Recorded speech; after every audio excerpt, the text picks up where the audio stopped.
బ్రహ్మానందం గారిని సాధారణంగా వేదిక మీదకి రావాల్సిందిగా రిక్వెస్ట్ చేస్తున్నాము. కన్నప్ప సినిమాలో మనకి ఒక విభిన్నమైనటువంటి పాత్రతో కనిపించబోతున్నటువంటి బ్రహ్మానందం గారికి సాదర స్వాగతం పలుకుతూ కనిపిస్తున్నాము. And escorting him on stage మా విష్ణు గారు హార్డ్ వర్క్ అండ్ డెడికేషన్కి కేర్ ఆఫ్ అడ్రస్, అలాగే మా అసోసియేషన్ ప్రెసిడెంట్గా కూడా ఎన్నో అద్భుతమైనటువంటి కార్యక్రమాలను చేస్తూ త్వరలోనే రిలీజ్ అవుతున్నటువంటి ఈ సినిమా విష్ణు గారికి చాలా పెద్ద సక్సెస్ అవ్వాలని మనస్ఫూర్తిగా కోరుకుంటూ ఉన్నాము. బ్రహ్మానందం గారు మీకు స్వాగతం. అండ్ అలాగే ఇప్పుడే ఇక్కడికి విచ్చేసినటువంటి చిన్ని ఆశ చిన్నదాని ఆశ రోజా గారు, మన మధుబాల గారు, రోజా మూవీ మధుబాల గారికి స్వాగతం పలుకుతున్నాము. మధుబాల గారు, very very hearty welcome to you.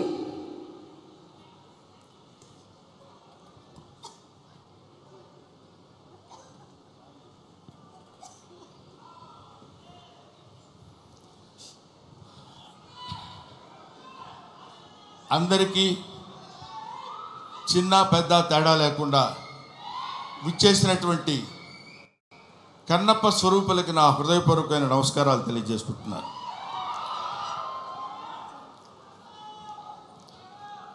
వీడికి ఏం పోయే కాలం ప్యాంట్ షర్ట్ వేసుకొని రావచ్చు కదా అనుకోవచ్చు అందరూ. కొంతమందికి ఆ ఐడియా ఉండుంటుంది.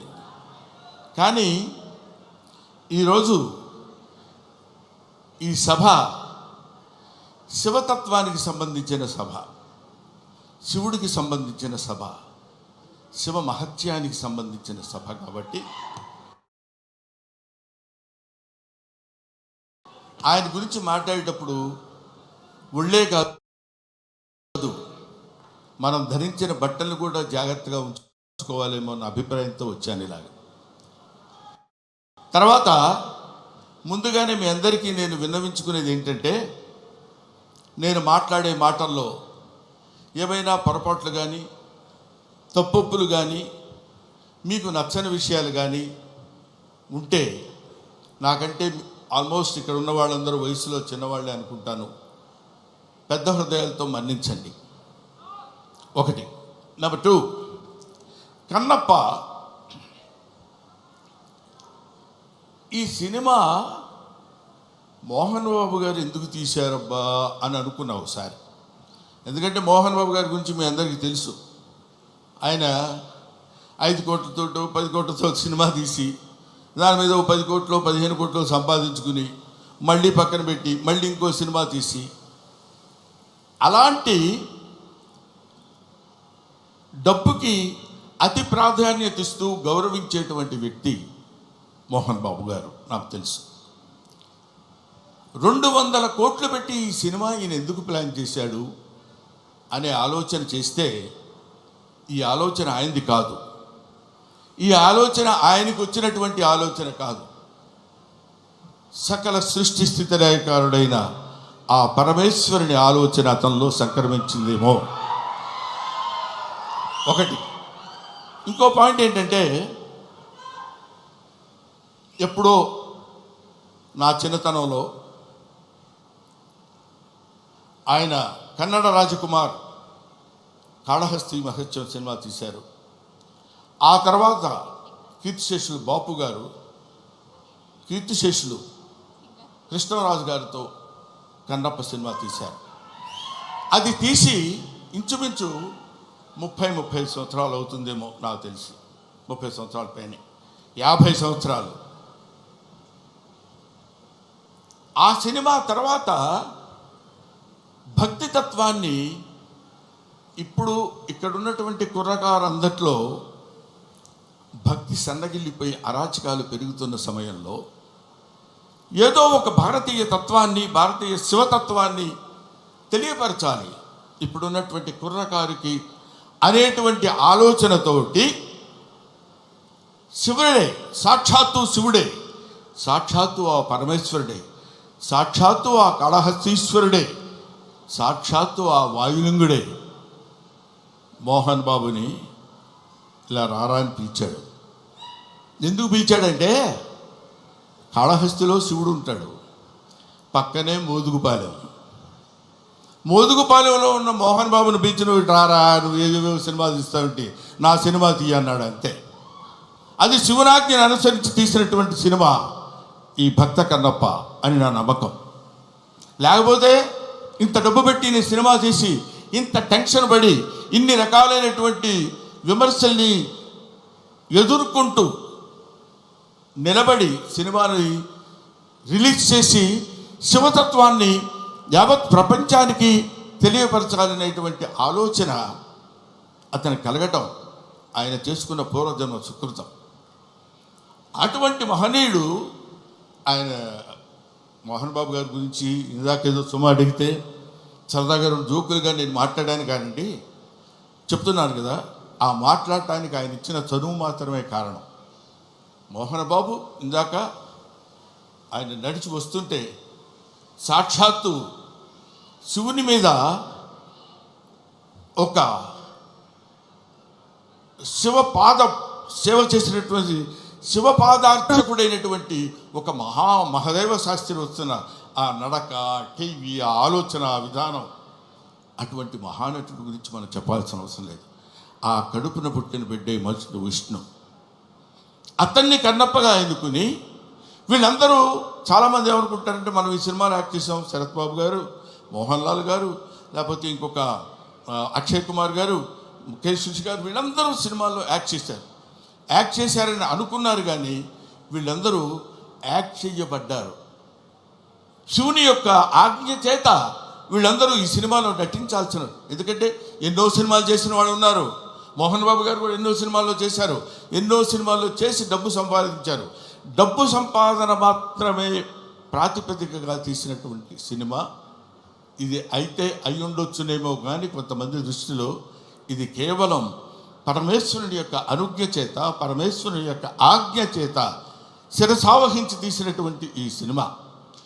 అందుకని నేనేం చెప్తున్నానంటే, మీ అందరికీ, మహానుభావులకి, మహాత్ములకి, ప్రవచనకారులకి, ప్రయోక్తలకి, మీ అందరికీ శిరస్సు వంచి పాదాభివందన చేసి నేను చెప్పే మాట ఏంటంటే, పెచ్చుమీరిపోతున్నటువంటి ఈ కలియుగంలో కలి యొక్క ప్రభావం చేత పరమ దుర్మార్గమైనటువంటి ఆలోచనలతో ఉన్నటువంటి ఈ మానవుల్ని కనీసం భక్తి అంటే ఇది, భక్తి అంటే ఇలా ఉంటుంది. మనం ఇంత భక్తితో ఉంటే మనకు అన్ని శుభాలే జరుగుతాయి. కొంచెం కష్టపెట్టిన ఈ సినిమా తీసిన దగ్గర నుంచి ఇప్పటి వరకు తండ్రి కొడుకులు ఇద్దరు ఎంత మదనపడ్డారో, ఎంత కష్టపడ్డారో సమీపంతో చూసినటువంటి వ్యక్తిగా నేను చెప్తున్న మాట. ఎందుకంటే భగవంతుడు ఊరికనే వచ్చేసి ఇదిగో తీసుకుంటారా అని అందరికీ తల్లి వెళ్ళిపోడు. కాలుస్తాడు, నిప్పుల్లో కాలుస్తాడు, సుత్తి దెబ్బలు కొడతాడు, అవన్నీ భరిస్తుంది. అది ఆయన ఎన్నుకున్న బంగారం. ఆ తర్వాత ఒక అద్భుతమైనటువంటి ఆభరణాలు చేయగలడు కన్నప్ప లాంటి సినిమా తీసి. అటువంటి సినిమా తీయడానికి ఉద్యుక్తుడైనటువంటి ఆ వ్యక్తి ఏమైనా సినిమాలు తీశాడు అనుకోండి, మీరు వదిలేసేయండి, దాని గురించి మనం పెద్ద పట్టించుకోవాల్సిన అవసరం లేదు. ఆయన విమర్శించండి, వాళ్ళ నటనలు విమర్శించండి, వాళ్ళని ఇంకేదో విమర్శించండి, తప్పు లేదు. ట్రోలింగ్ చేయండి, తప్పు లేదు. కానీ ఇక్కడ డబ్బు కోసం సినిమా తీసినా, ఇంకో కోసం సినిమా తీసినటువంటి కంటెంట్ ఏంటంటే శివభక్తి. 30-40 సంవత్సరాల తర్వాత, 50 సంవత్సరాల తర్వాత ఇప్పుడున్నటువంటి కుర్రకారుకి శివతత్వాన్ని, భక్తితత్వాన్ని, దైవత్వాన్ని తెలియపరచడం కోసం తీసిన ఈ సినిమాని మీ అందరికీ చేతులెత్తి శిరసావహించి మీరు నమస్కరించి, వినమ్రతతో నమస్కరించి చెప్పేది ఏంటంటే, ఈ సినిమాని ఆదరించండి, అభిమానించండి, అల్లరి మాత్రం చేయకండి. ఎందుకంటే శివుడు ప్రతి ఇంటా చేరాలి, ప్రతి గుండెలో చేరాలి, ప్రతి మనస్సుకి చేరాలి. అటువంటి చేరాల్సినటువంటి కొంచెం వాటర్ ఇస్తారండి. 1 సెకండ్.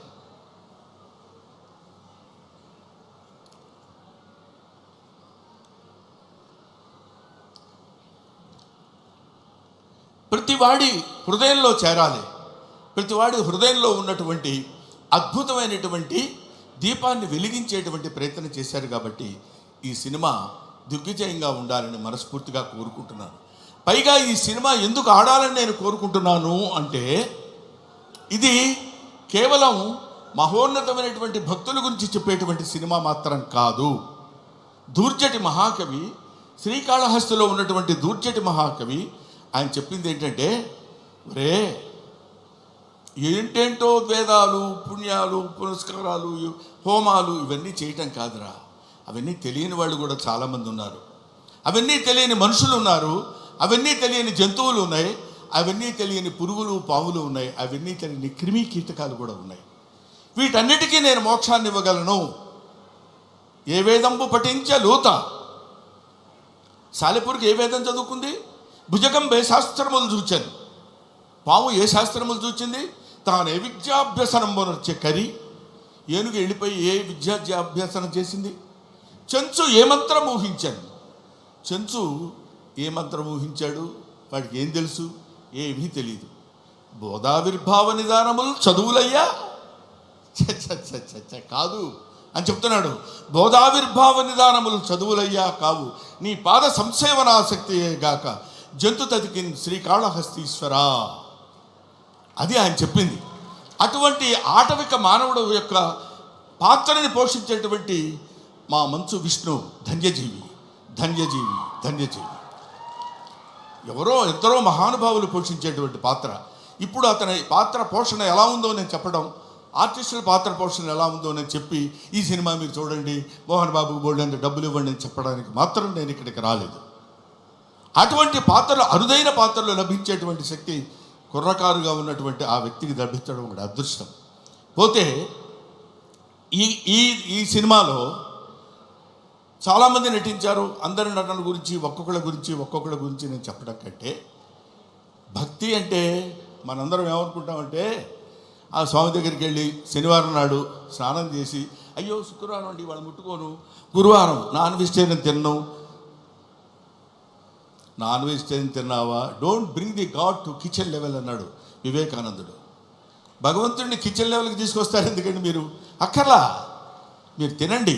కొండల కానలను తిరిగి దుర్జటి రాసిన పద్యం చెప్తున్నా, నేను చెప్పేది కాదు. కొవ్విన పందుల లేళ్ల దుప్పులను చిన్నక పెద్దక కారుకమ్మగా వండుతురు, నీవిచ్చట ఉండనేలా నా కొడుకు ఆనతీక ఉడుమురికి రాగదవయ్య లింగమా. నువ్వు రా, మా చిన్నక్క పెద్దక్క ఉన్నారు, దుప్పి మాంసం, వేట మాంసం, పంది మాంసం తీసుకొచ్చి పెడతాను నీకు. కొవ్విన పందుల లేళ్ల దుప్పులు అంటే నువ్వు తినేటువంటి ఆహారంలో ఉన్నటువంటి విశిష్టత గురించి నీకు నేను సమర్పిస్తాను.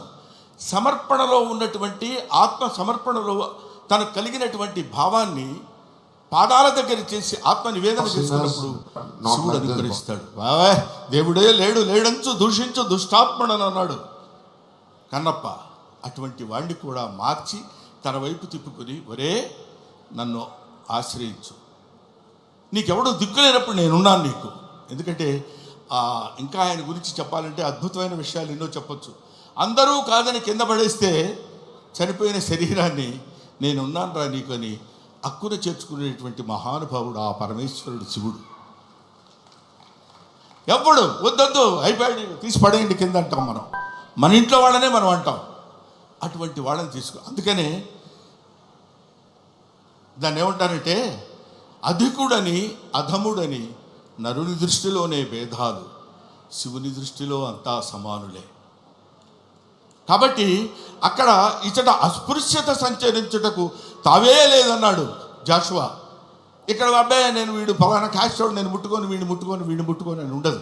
ఇటువంటి శివతత్వాన్ని మన వాళ్ళ వరకు, మన 2 రాష్ట్రాల వరకు అని కాకుండా యావత్ భారతదేశంలో ఉన్నటువంటి ఈ ఎవడు శివుడంటే ఇంకా ఎంతసేపు అయినా మాట్లాడతాను.